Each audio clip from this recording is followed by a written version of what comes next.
கும்பமேளா படுற பாடு பாருங்க. 1 கோடி பேர் தினசரி, 1 கோடி பேர் குடிக்க தண்ணி கிடையாது, போகிறதுக்கு பயணம் 18 பேர் ரயில் நெரிசலில் சாகுறாங்க. டெல்லி ரயில் தலைநகர் ரயில் நிலையத்தில் அந்த ரயில்வே அமைச்சர் இப்போ வரைக்கும் தனக்கு அதுக்கு எந்த சம்மந்தம் இல்லாத மாதிரியே இருக்கிறாங்க.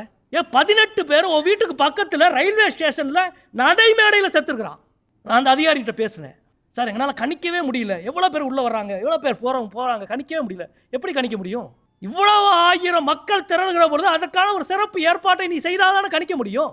பிரயாக்ராஜ் ரயில் நிலையத்தை மூடி 12 நாள் ஆச்சு. கும்பமேளா நடக்கிற அந்த ரயில் நிலையத்தை மூடி 12 நாள் ஆச்சு.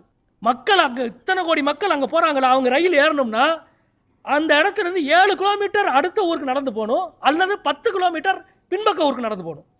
அந்த ரயில் நிலையத்தை தங்களால் மேலாண்மை செய்ய முடியவில்லை என்று இந்திய ரயில்வே துறை அந்த ரயில் நிலையத்தை 12 நாளைக்கு முன்னாடி சத்தமெல்லாம் மூடிட்டான். இங்கிட்டு நடந்து போய் சாகு அல்லது இங்கிட்டு நடந்து போய் சாகு.